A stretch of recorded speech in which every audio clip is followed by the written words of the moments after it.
welcome to the On a Yellow podcast. I am one of your hosts, Liam, and I am with Zach here today. And we have a pretty cool episode today. So obviously yesterday or last episode, we talked about mostly the Champions League. And today we're just going to talk about the top 5 leagues. It is titled Merseyside To Milan. So we're going to talk about all the top 5 leagues. So that's including Italy, Spain, France, Germany, and the Premier League. So what do you want to start with, Zach? I mean, we can start in England.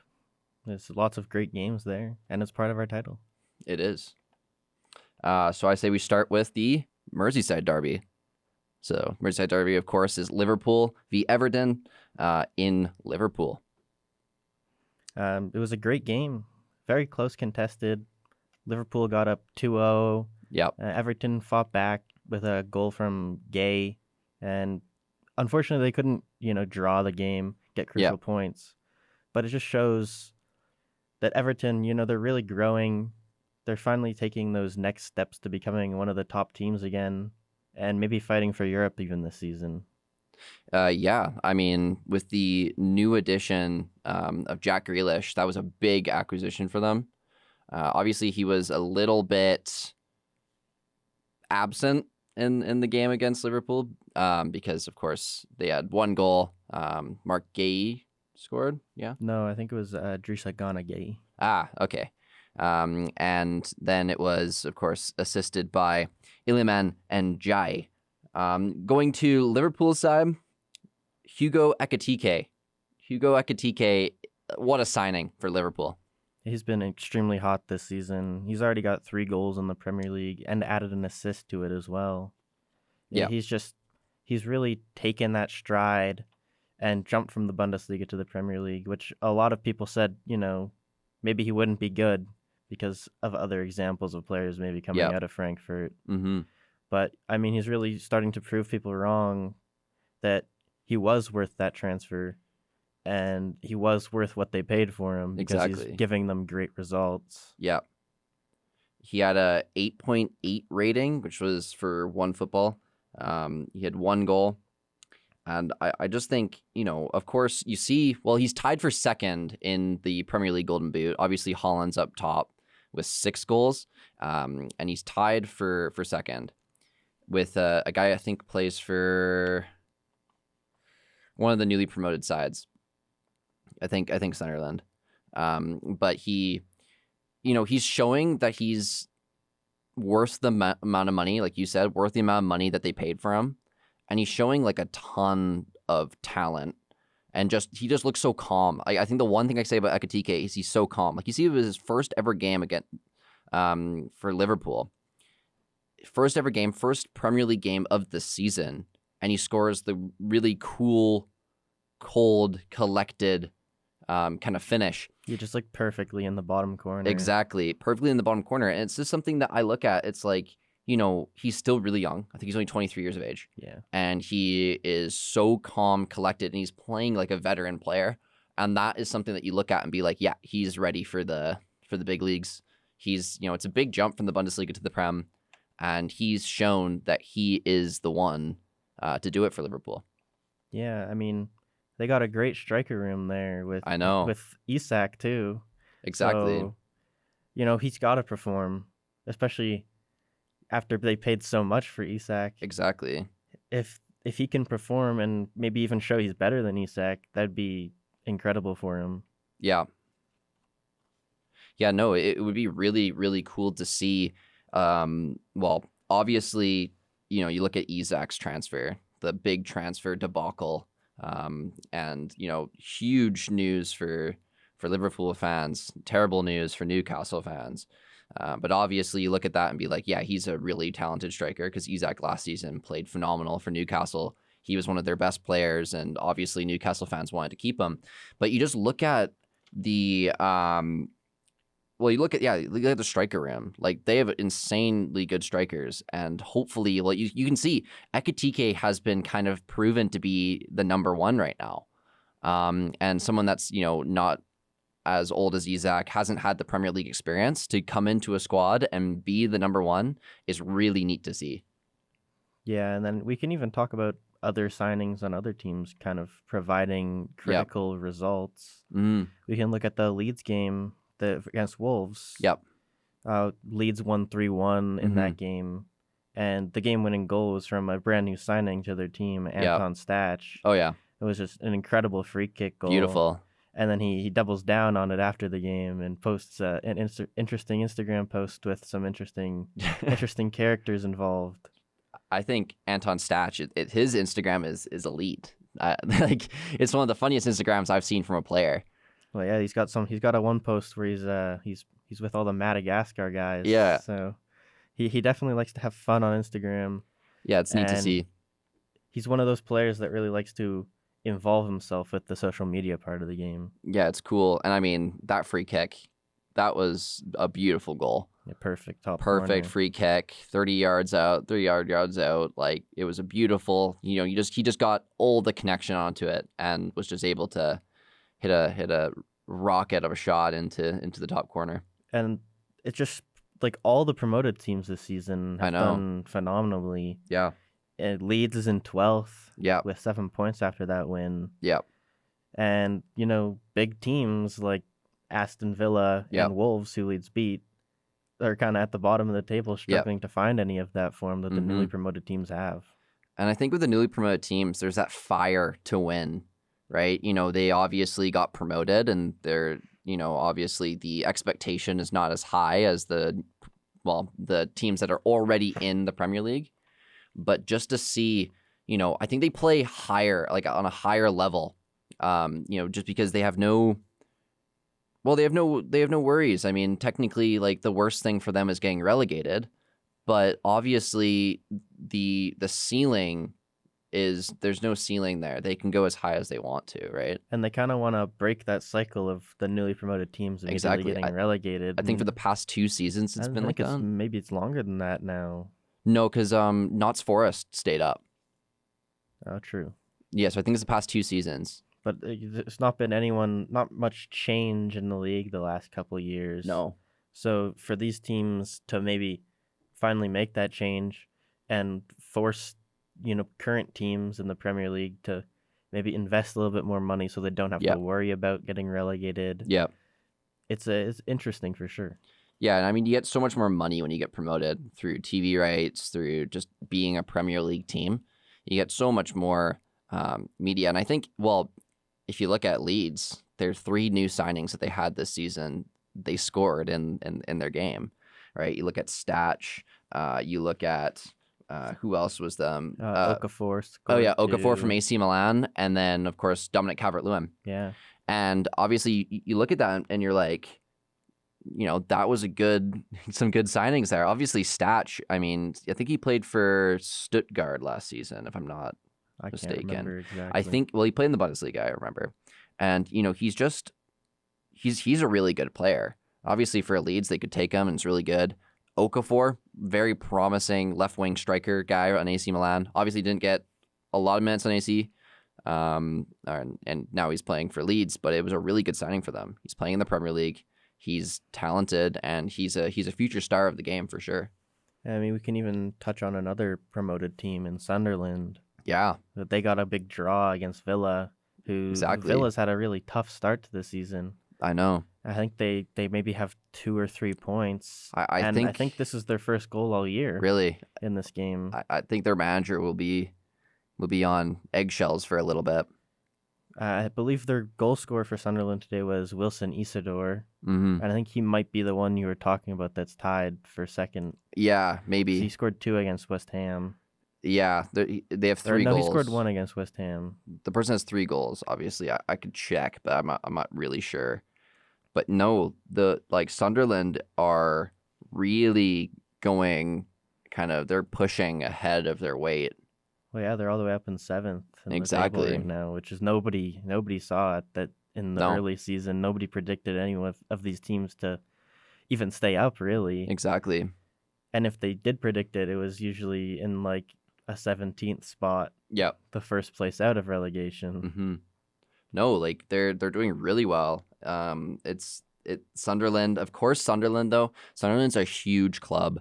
They have a huge fan base. Obviously, their fan base was even higher because they they were a pivotal team in creating the team documentary series. You see a lot of that now on Amazon Prime with a bunch of different sports, even the NHL. But of course, the main one that got the most views, of course, is Welcome to Wrexham. But, Sunderland started that with Sunderland Till I Die. And, of course, they're a really big club with huge history. And they've been in the top flight for a while. And they just had they had a lot of issues in the past couple of years. And obviously, they found themselves in League One, having to scrape back up to the Prem. They got to the Prem last season through the playoffs. Beautiful game. I mean, scenes right at the end of the game. What a game that was. Right at the end of the game, absolute cinema when they came down and they scored right at the end of the game to get their side promoted. They haven't been in the top flight for a lot of years now, and it was just absolutely neat to see. And I think, they played that kind of role where it's like now we're documenting teams in their season and, showing, kind of creating like a story. Because, like, honestly, the game of football itself is a movie. You look at all the teams and you could create a movie about any of these teams. And obviously, I think with the documentary series, they've really put a light into how football is operated, how players are off the pitch, and just how they are interacting with each other on a day-to-day basis versus just on the pitch.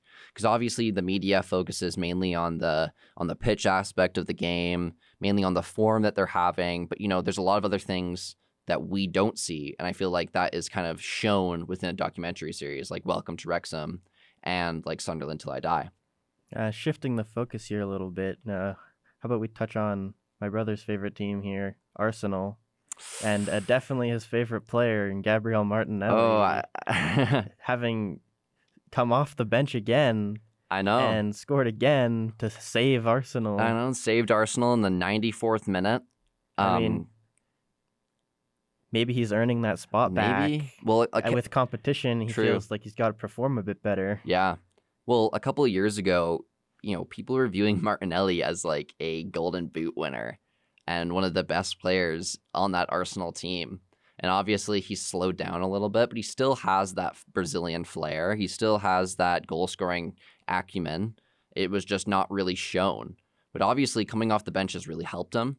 Obviously starting didn't help him as much. He's coming off the bench. He's scoring goals. He's feeling good. Because, I mean, the only thing you have to do as a substitute coming on, especially as a substitute forward coming on, the only thing you have to do is, like, your main goal is to score, right? Yeah. So he's doing his job. And obviously he's doing his job better than the players that he's getting subbed on for, because they haven't been as red hot as Gabriel Martinelli has. I mean, Gabriel Martinelli has just got a bit of a fire lit underneath him at this point, because they brought in players that were supposed to replace him. Yeah. But he's still leaving a bigger impact on the team currently. Exactly. And, I think, you look at it and it's like he got subbed on in the 80th minute. And, he got a beautiful assist, or not assist, he got a beautiful goal assisted by Eberechi Eze, who's another new signing of Arsenal, he's been playing pretty well. I would have liked to see him stay at Crystal Palace because, Crystal Palace have, they owe a lot of their success, especially now, to a player like him. And I feel like the way, him leaving is a bit sad. I mean, he didn't leave in the way of Isak. So obviously, Crystal Palace fans are still absolutely, they still love him. It's just, I think they were sad to see him go. Like a player like Eze, who's been at that club for so long, of course, the fans, they're going to hold his accomplishments for the club. Yep. And still respect that player. Exactly. Because he's done so much for that club, moved them up the table each season. And then even just getting that money from his transfer is big for that club because they don't really bring in as much money as some of those big clubs. So getting a lot of money for a player like Eze, exactly, as a parting gift almost. Yeah, and then helps that even more. you can put that into the club, make the club stronger. And obviously they have European football this year. So just to play European football, and hopefully, well, what Crystal Palace fans are hoping is they don't finish 14th. They don't. Morgan, my brother here, he's messaging me saying that I better tell you guys that Martinelli is not his favorite player actually, and that he really does not like Martinelli as a player. It was a bit of a joke there, and I thought see if he would check me there. Well, I mean, according to the game and according to the stats, Martinelli should be up there because he's doing really well for your team. Yeah, so maybe he should be starting. Exactly. Maybe he doesn't deserve a transfer away. Exactly. Now, just to go to the Man City side of that game, Man City scored early. They are winning the game until the 90th +4 minute, and it is the Tijani Reinders and Holland show once again. I mean, Tijani Reinders has just been such a great signing for that team. Yep. I mean, he kind of came out of nowhere. Yeah. When he transferred to Milan, even. Exactly. And then he flourished there. Yep. And people still maybe were a bit underrating him when he came to Man City. Because they were, they were comparing him to the guy that Man City lost, which is Kevin De Bruyne. And I mean, De Bruyne is arguably one of the best midfielders of our generation. And Reinders has kind of filled that role very well. He's filled the role of being the guy who, brings outlet passes to Holland for Holland to do his robotic striker gameplay, take one touch, two touch, go around a guy, and just his main goal, right, is to score. And, talking about Reinders, he's done that role extremely well. And he's replaced De Bruyne in a team that obviously Man City is a really good team. They have really good players. But the one thing that they were lacking last season, which was shown in kind of how they were playing, their placement in the league, they were missing that midfielder. And they have that midfielder now. And he's connecting the dots of that team. Obviously, they're not doing as well as they would want to this season. But 1-1 against Arsenal is still a really good result for a team. I mean, it sucks that it was at the 94th minute. They could have won that game, got the 3 points. But, I think for Man City, Man City's a team, though, they can bounce back, and they will bounce back, right? How about we move over to Italy and touch on Reinders' old team, AC Milan, and they won 3-0 over Udinese. Wow. And Pulisic got a double in that game. Oh, yeah.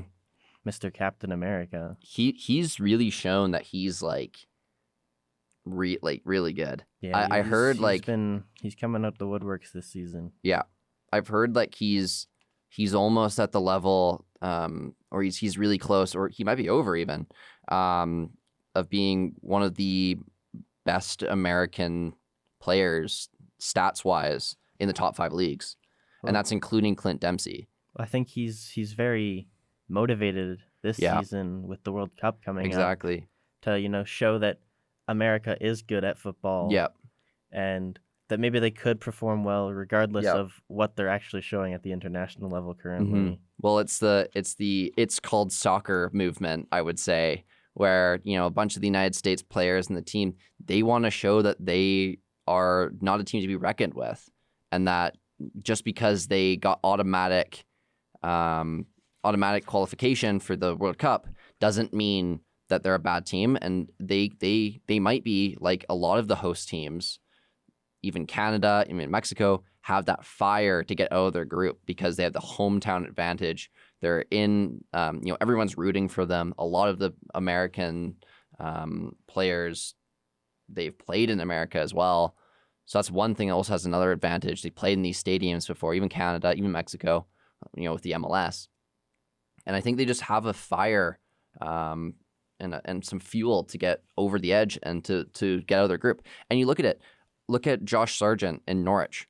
Josh Sargent in Norwich is playing phenomenally well. So they have another outlet there. I mean, they even have guys like Tillman, who also plays in Italy, who had his first goal, I'm pretty sure, for who's he play for? I believe he plays for Juventus. No, I think he got transferred to Stuttgart. Oh, I missed that one, I guess. Yeah, let me quickly fact check that, because obviously we want to be correct on this podcast.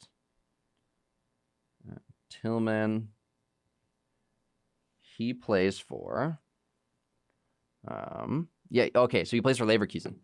I mean, they're having a bit of a rough season in Leverkusen. But he scored, and he's playing with a new manager now, new way of playing, new game. It was kind of a risk, but I think Tillman is fit really well into that role.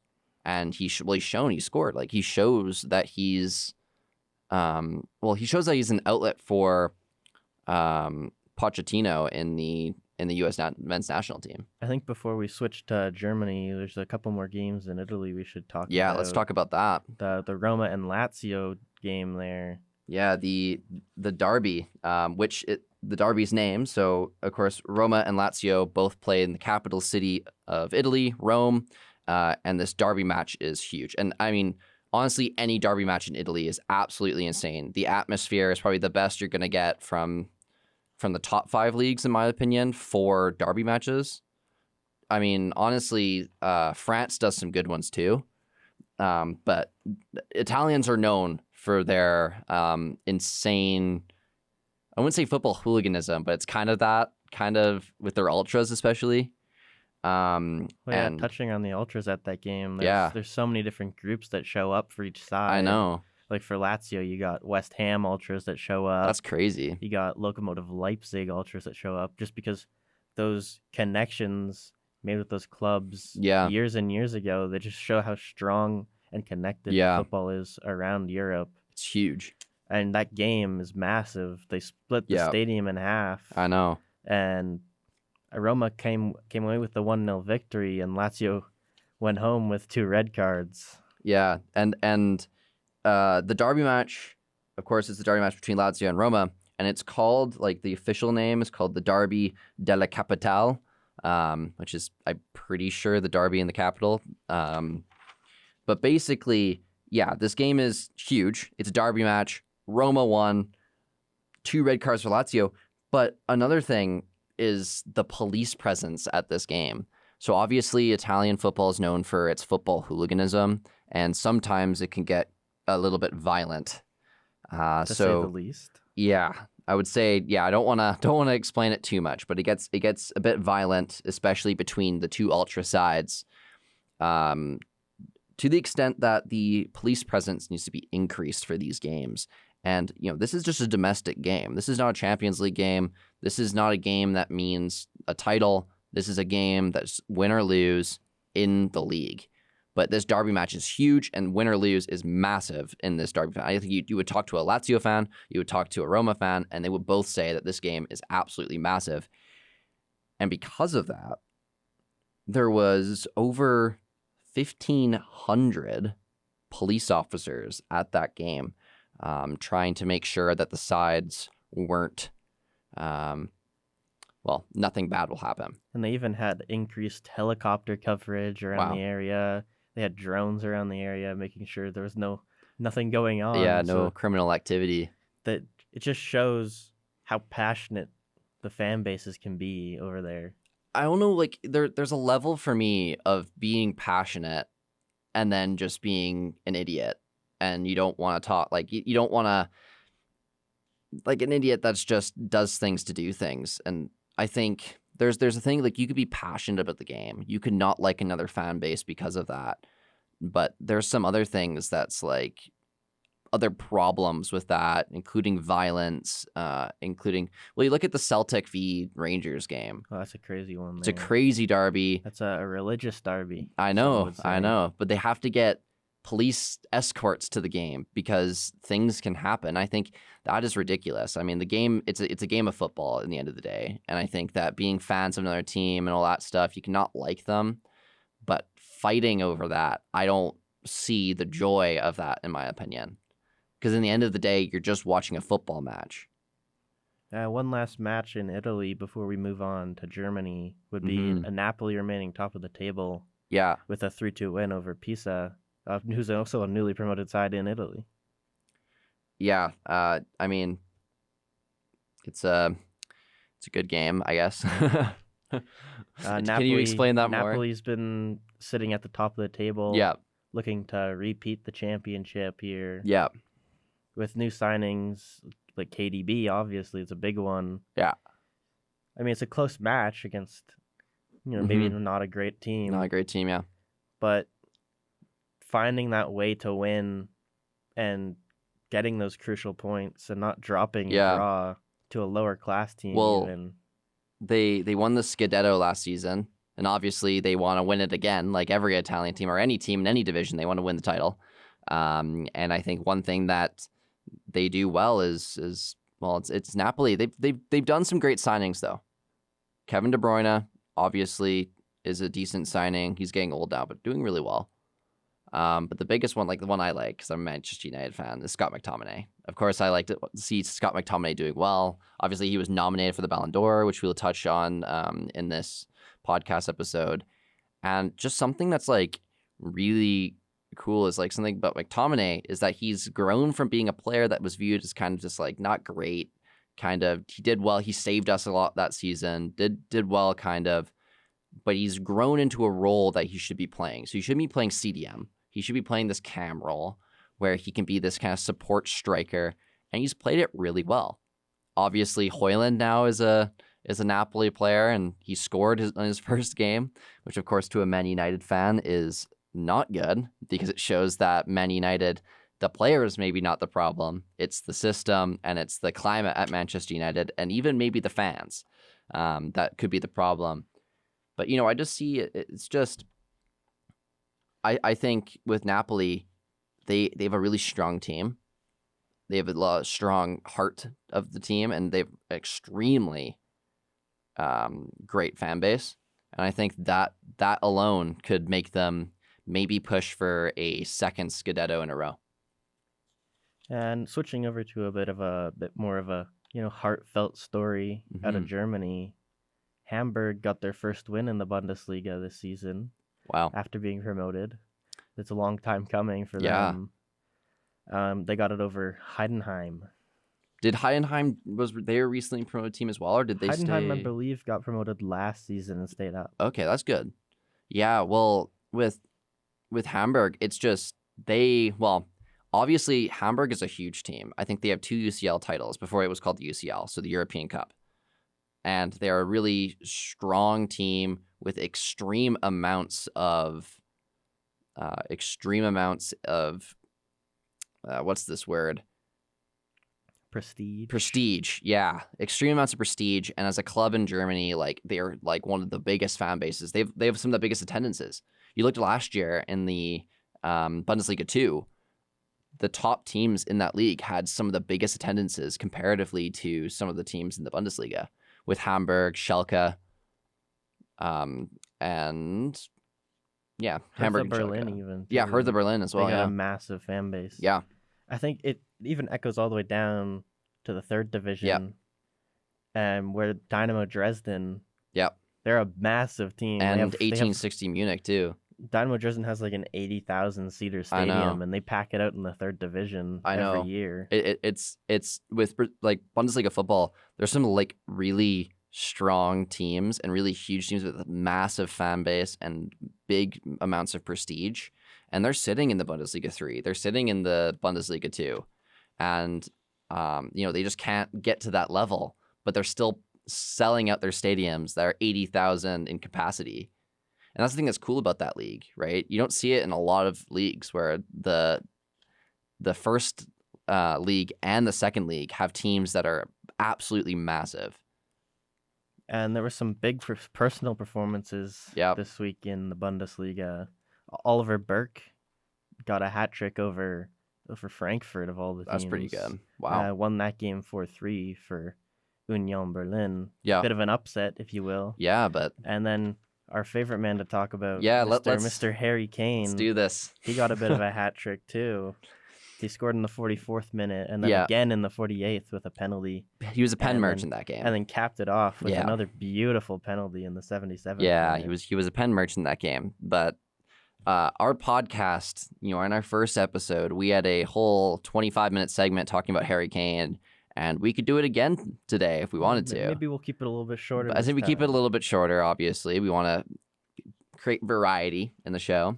But he's off to a blazing hot start in the league this year. He's got 8 goals and 3 assists in 4 matches. I think it's going to be another Golden Boot Harry Kane season. Obviously, he got the Golden Boot last season in the Bundesliga, and I just think, he has 8 goals in the Bundesliga this season, I think, right now.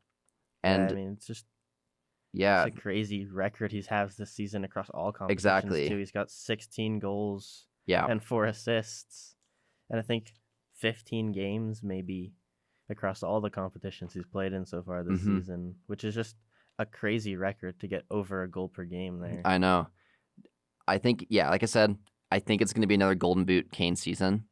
But honestly, he could be up there with the Ballon d'Or if Bayern Munich does well domestically and they do well in Europe. Because the one thing, like, we can talk about the Ballon d'Or later, but the one thing about the Ballon d'Or is UCL and World Cup is an extreme advantage to winning that. If you win the UCL or the World Cup, you have an extreme advantage to winning the Ballon d'Or trophy. I mean, you've seen it with Messi, obviously, in the 2022 Ballon d'Or, which a lot of people thought he shouldn't have won, controversial Ballon d'Or, but obviously he won the World Cup, and that was it gave him a big advantage in winning that season. It's Ballon d'Or. I mean, it's just, some people don't like that maybe that team award shouldn't constitute winning a personal award. I mean, I'm maybe like that. It depends on how big their input was. Exactly. So like Messi in that World Cup, he was the driving force of that team. Exactly. He arguably was the guy that got them to the final. He won it for them, some might say. And Dembele, who won this season, PSG obviously won the Champions League. Yep. He was a big driving force in that I know. as well. Yeah. So like I can see people, arguing maybe that shouldn't have such a big impact. Yeah. But there's also an argument to be made that it should. Yeah, exactly. I mean, you look at the standing of the World Cup. It's the best players are playing in it. Same with the Champions League. The best players are playing in it. And if you could win showing like a solo effort in the sense of stat-wise or how you play the game, that should be something that should be considered within the Ballon d'Or. Because obviously the Ballon d'Or is a solo it's a solo trophy, but a lot of it comes to how well you do in your team and how well your team goes, right? And how well your team plays. And I mean, obviously, Messi won the World Cup, and that was his main thing because PSG had a really bad season that year. And people were like, well, if the World Cup matters so much, domestically he didn't do well. And I think Mbappe was second, or Haaland. It was Haaland, I think, because Haaland had like the golden boot and everything and lost. Oh, no, was that last year's with Rodri? Yeah, it could have been last year with Rodri. Never mind. I think it was Mbappe. But, the person in second, whoever they may be, I think they were Mbappe, had a better season and was a better player. And everyone was like, they should have won. They should have won. But obviously, I mean, with Messi, like, you can be angry about it, but Messi is one of the best players to ever grace the pitch. And, he has 8 Ballon d'Ors. I was looking at the Ballon d'Ors and by nation. France has 8, but it's between multiple players. I think Argentina has 8 between Messi alone, which just shows that like how much dominance Messi had. I mean, look at Portugal with Ronaldo, but Messi, it's just something, right? Moving on, do you want to talk about France next or Spain?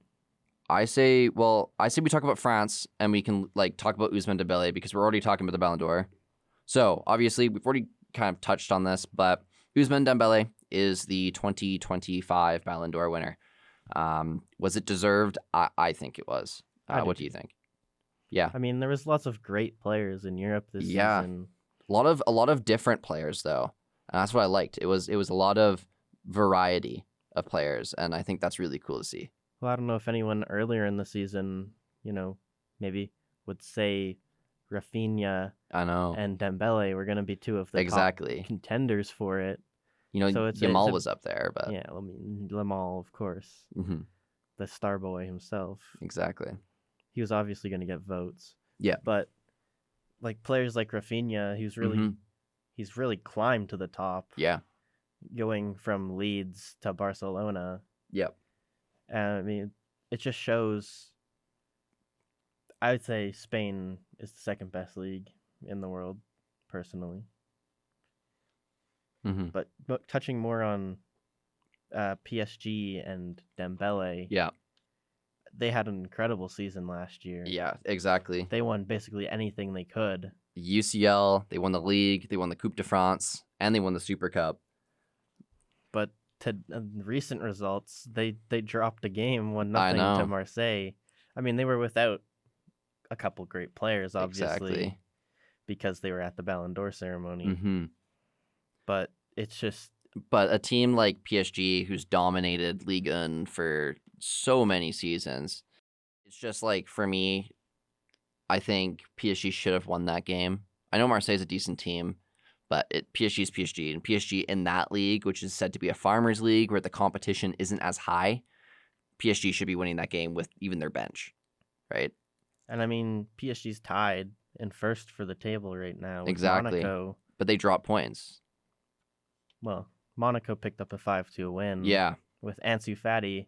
I know. Kind of igniting his career in France, with getting a double in that game. We talk about Barcelona flops, right? Ansu Fati is one of them, and Ousmane Dembele is one of them, and both players went to France, and both of them are shining right now. Obviously Ansu Fati went to Brighton for a little bit, didn't really do great, and now he's in Monaco. Monaco's done some great signings. Of course, Pogba's back. And of course, Erideki, I think is how you say it, the Finnish international that was the goalkeeper for Bayer Leverkusen. Some really good signings, really good depth signings. And I think Ansu Fati, the league he's playing in suits his game.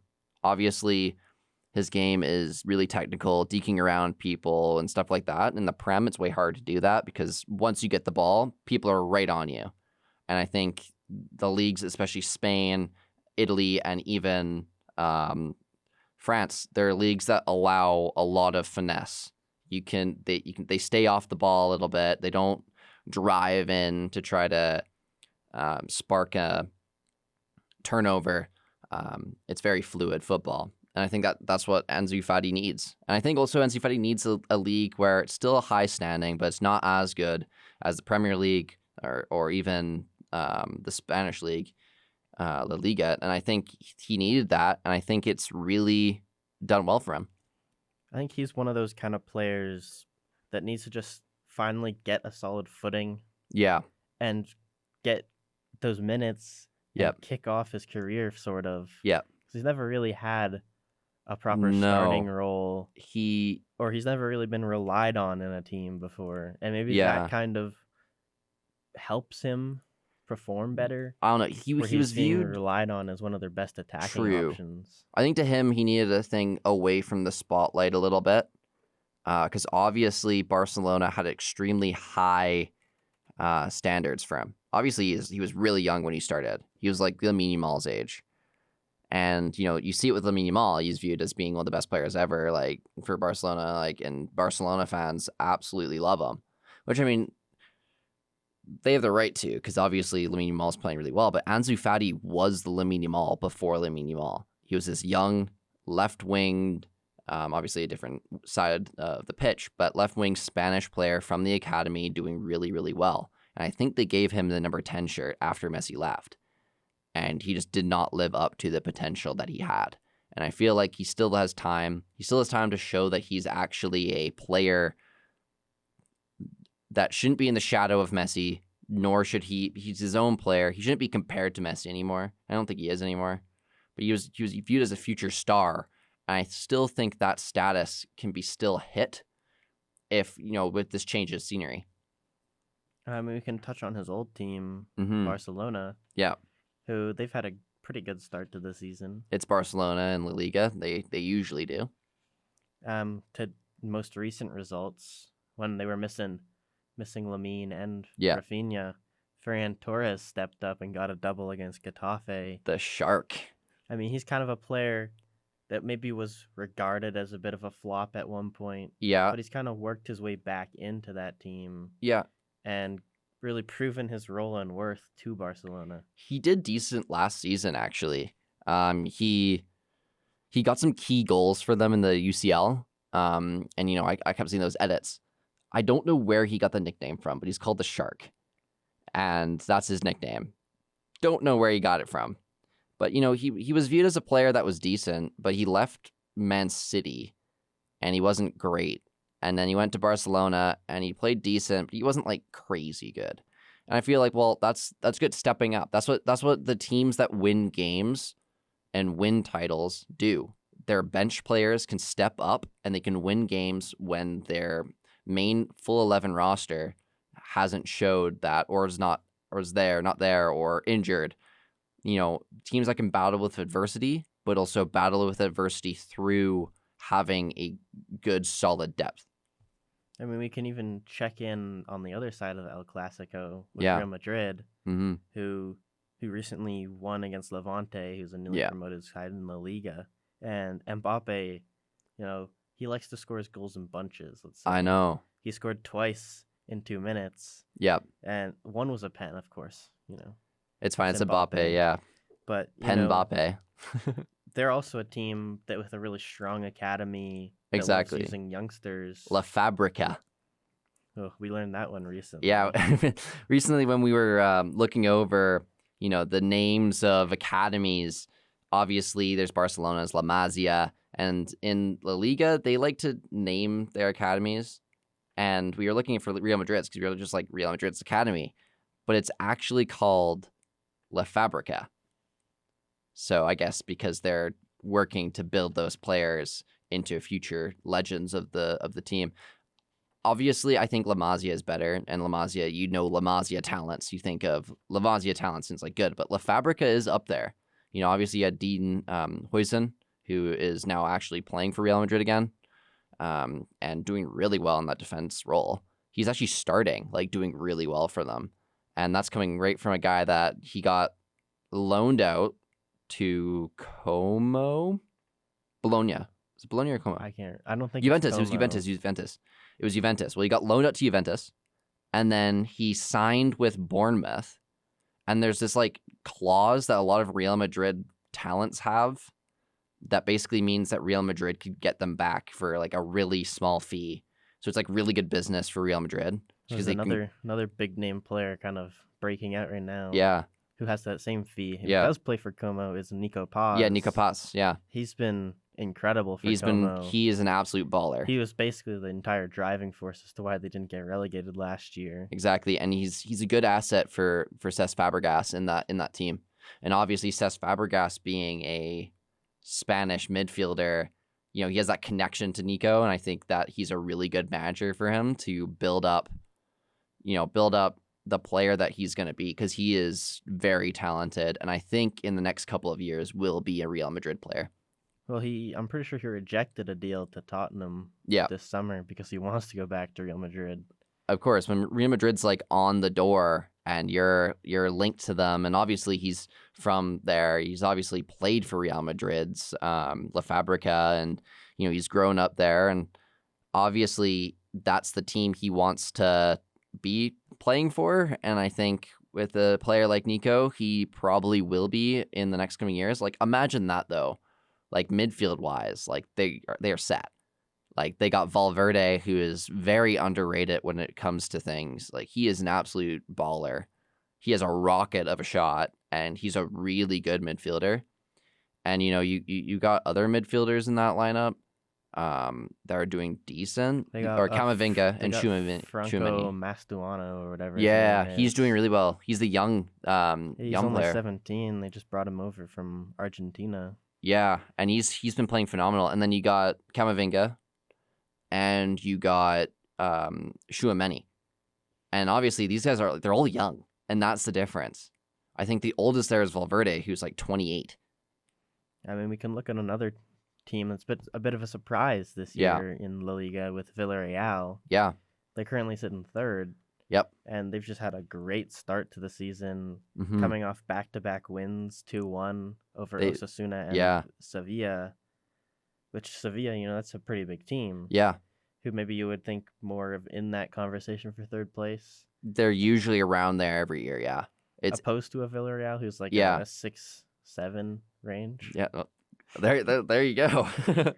And new striker Yeah. for Villarreal this season, Yeah. Tani Oluwashai, who Yeah. they just brought over from the States in Minnesota United. Yeah, in a Canadian international. He just got his first goal I know. and helped lead that team to a win over And they Sevilla. also have Tejan Buchanan, who's shown he had 2 goals that one game to help them win as well. And I think that team is a dark horse team for someone that could be pushing for a top 4 spot in a league that's the top 3 is usually set, but 4, 5, and 6 are kind of teams you would think, you got Bilbao, you've got Sevilla, and maybe Villarreal will be in there. And obviously a team that's had a decent history in that league and could maybe be pushing for European spots. I think they're usually they can play in Europa League. I've seen them in Europa League a couple of times, and I think that they can push for that.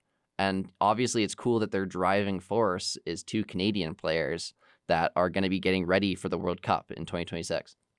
And we can even touch on other Canadian players in Europe this season, especially in the Europa League. Exactly. Which just started today. Mm-hmm. I think there's 5 of them in that competition there's 5 Canadian players in the Europa League. I'm not sure if all of them are starting. I don't think so. I don't think Alistair Johnston is.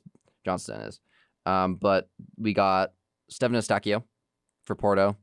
We got Alistair Johnston for Celtic. We got Bombito for Nice. We got Laren for Feyenoord. He's been Feyenoord's driving force. Like I've heard they've been great this season. And the Feyenoord manager had some really nice things to say about Laren, saying that he's a veteran of the game. He really knows how to play, and he's a guy that can score goals. And that's really cool to hear a Canadian striker in that way. He's really benefiting from his move away from Spain. Yeah. To the Netherlands. He was playing for Mallorca. I believe so. Yeah. He did well at the start. Like it was that kind of 2022-23 Canadian hysteria. I don't know, but the Canadian players were just playing out of their minds. They were happy they made the World Cup, they qualified, and they were playing really well. That was when Tejan Buchanan made his big move to Inter, and obviously didn't really work out for him as well. But it was just something that really showed that Canadians in the game, they rose to what, 23rd, 24th? I think we're 25th at the current moment. Something, 25th, 26th in the world rankings. And obviously it's really cool. And one more person to touch on, Cornelius for Rangers is the 5th player from Canada that is playing in European football in the Europa League. I think it's just really interesting with Johnston and Cornelius. I know. Being 2 Canadians on the Canadian national team. Together on the national team, of course. But they're bitter rivals in the Scottish League. Very. They're playing in a absolutely, one of the most historic derbies ever in all the leagues in the Scottish Prem. Of course, is the Rangers Celtic derby, which is a historic derby, not just because of the 2 teams, not just because they're both in Glasgow, but religiously as well. They're 2 really cool teams with a lot of history, and it's really neat to see teams like that, like Celtic and Rangers, which are really popular teams and teams that a lot of people know, having Canadian influence on their team. Well, of course, Alistair Johnston's been at Celtic for some time now. Yeah. And, the fans there, they seem to just love him. Exactly. The way he plays the game. I can't remember who exactly they called him, but they were calling them their Canadian, I think it was a Brazilian left back. Yeah. He was I think Canadian Roberto Carlos, I'm not sure. I'm not too sure. And maybe I would say he is. They just have so much regard for him. Yeah. As one of their top players. Yeah. And that team, they got a couple players from North America on there. They got Carter Vickers, who plays for America too. Yeah.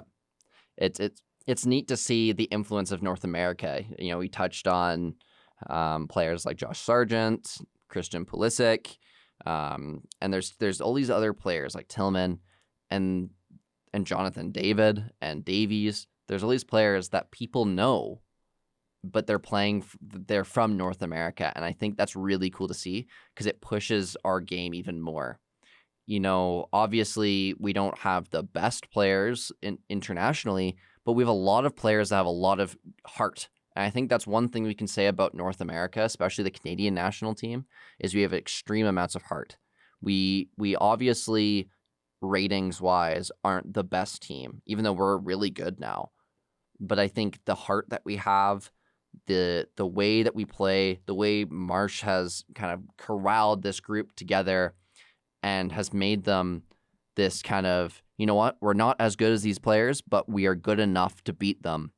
And we can show that Canadian football is actual football and not just this made up soccer game. We have about 9 or so minutes left in the show here. Not too much more to touch on for this week. No, I think, well, there's the elephant in the room is Man United actually won a game. Obviously, we did beat Burnley, but that was late on. But Amarim's job is saved for another game. That's what we can talk about. Well, obviously, Graham Potter's job is not saved. No. West Ham lost again, this time to Crystal Palace. What's your thoughts on that? Maybe we should give him more time. I don't know. Yeah. Does bringing in a new manager really help things at this stage? Do you wait until maybe the squad settles a bit? Yeah. Fire him before the January transfer window. Well, West Ham has had talks with Nuno, who would be your desired replacement, right? There's also been talks of Slavan Bilic, okay, who used to manage us back in the day. So maybe that's maybe another making a return. Maybe, I mean, he knows the area, he knows the West Ham game, and I've heard the name Gary O'Neill in talks somewhere around there. So, there's a lot of names. There's a lot of names, and there's a lot of people that are possible answers to your problems. But I think a new manager. Been any actual movement on that yet? Nor has there been any. Well, sacking. There's not been a sacking yet. And I've heard rumblings from within the club that there's no point in firing him yet. Really? Because our next 2 matches against Arsenal and Liverpool are considered within the club as unwinnable. Which I would. Arsenal, yes. But then that Everton, also maybe But that also puts into perspective, is Potter, is not the fit for your club. He says he is. He says he still is. Even Potter says that I believe that I'm the best fit for West Ham, which, I mean, granted, any manager is going to say that. But I don't think that they are. Based off of your form, you've gotten worse. And West Ham's always been a team that's kind of rode in the mid-table. But recent years, they've been riding with the fight for relegation and to stay up. And even touching back on how good the promoted teams are doing this season. Yeah. We really do have to step it up if we don't want to lose our spot in the Premier League to one of those teams. Considering, I think we're in second last at the moment. I know, and you're a team, well, even like Wolves, though. You're both teams that have been in the Premier League for a little bit. You're both teams that have a big fan base, especially West Ham. West Ham's fan base is huge. You didn't win a European trophy until the Conference League. But the amount of people that came to that Conference League game and the amount of people that came to the party afterwards, the bus parade, it is huge. Your team is massive, and you also play in a really nice stadium, in London Stadium. And, obviously people know who West Ham is because of Ted Lasso. Even non-football fans know who West Ham is. Well, yeah, they were the villain in that show. But they had a manager that could win games. Yeah, Nate the Great. Exactly. Do you think Nate the Great could be your next manager? I would take him. Yeah. I mean, can't be any worse than what we've got in the manager position already. So. True. I mean, he's a visionary. He's a visionary, as shown by the show there. So maybe that he's Pep level. Yeah, he might be better than Pep. No one's ever seen the strats like Nate's got. No, I mean, and even Ted himself. Those trick plays those are something else. I mean, yeah. The American football play he ran. Yeah. Against Man City, which I mean, unfortunately they lost that game. Sorry for spoilers. Yeah, but no, he's kind of a. Can Ted Lasso be the next manager of West Ham? Is that going to be season 4 or season 4 or 3? Season 3. Season 3's out. So Season 4 would be coming out, but I don't think it's about would it be? the men's team No, anymore. I think it's more about the women's team, I which think was it's spoiled after, or kind of teased after the right at the end of the last season. I think it's more so, because like players, certain actors, maybe weren't available. So I think it would be a cool thing. I think they really brought that women's football to the front. Yeah. At the end of the third season Yeah. there, with I feel like that's a good switch to the focus. So it's not like going on too long Exactly. with the men's team, which some series have an issue with, where they just keep think, talking and going until it's no longer good. It's a good change. It's a good spot to leave it off at the end of season 3. Exactly, like and then lead into still having some of those cameos in there of the other first team, but also focusing more on the women's team as the kind of football element is kind of cool. And it brings attention because the women's game has grown exponentially. Obviously, to touch on the Ballon d'Or, Aitana Bonmati is a 3-time in a row Ballon d'Or winner and shows Spanish dominance within the females game. Because the women's game is dominated by Barcelona players that are Spanish midfielders. Obviously, the 5 last Ballon d'Or winners are 2 people, being Alexis Putellas and Adia Bonmati. Both of them really good, and I think this was a kind of a controversial Ballon d'Or for Bonmati to win. But again, it's like a Messi situation. It's kind of like these are the best players in women's football right now. Obviously, she should win. And you're just seeing the transfer values of these players increasing. Exactly, with the Canadian, with the highest transfer. Olivia Smith with the highest transfer ever in women's football. I know, to Liverpool. And she scored a beautiful goal in her debut. Canada is such a strong force in women's football. Canada and the United States. I think North America. North America. I don't know, they're maybe one of the first to introduce it. Well, you think of the women's players and like the best women's players of all time. You think of Alex Morgan and Megan Rapinoe and Mia Hamm, all 3 American. And obviously Mia Hamm was close in the 90s and the early 2000s when the game wasn't that big. But this is like, for a sport that is not huge in the United States, not that big in Canada comparatively to Europe, it's neat to see that we are a driving force in growing the game, growing the women's game, especially in something that's really needed within sports. I think it's just great to see that, both sides are finally being kind of recognized. Exactly. Finally, closing that pay gap a bit, Yeah. Well, look at the club, not the Club World Cup, but the Females World Cup, the Women's World Cup, and the Women's Euros. Huge attendances. They're packing out stadiums. Obviously, they're not as big as the men's stadiums, but they're packing out stadiums of professional men's football teams. And they're also getting broadcasted even more. Like TSN is posting these things. And these things weren't posted until really there was this big jump. I always view the jump of women's football almost because of women's football on FIFA. And kind of like, you grow the game. Like, I didn't know who these players were until I kind of was looking at FIFA, and then I got interested in the game, and I was like, yeah, there's some real good women players. I think FIFA would definitely be a good driving force for that. Yeah. Introducing a lot of those players. Exactly. Giving them high ratings so people, maybe look up their stats. Exactly, like Chloe Kelly and things like that. Mm-hmm. And also heard that, some people enjoy going to the women's games more. Yep. Because, the crowd's not as rowdy. Yep. And it's a bit more of a family experience. Exactly. So, there's a lot of young families over there in the UK and in Europe in general right now. Yep. So, having that family experience will really gain traction and more people will want to show up. All right, I have to stop it there because we are out of time for today's episode. Thanks to everyone who listened live and, update. We have a YouTube channel now, so please subscribe to our YouTube channel, On a Yellow Pod, I believe it's called, and we'll be posting our fully edited podcast in case you missed anything.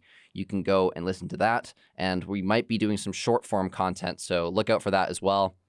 It's been a pleasure. I've been your host, Liam, and I've been with Zach here. If you want to say goodbye, can. Au revoir once again. There you go. Au revoir once again. Classic Zach.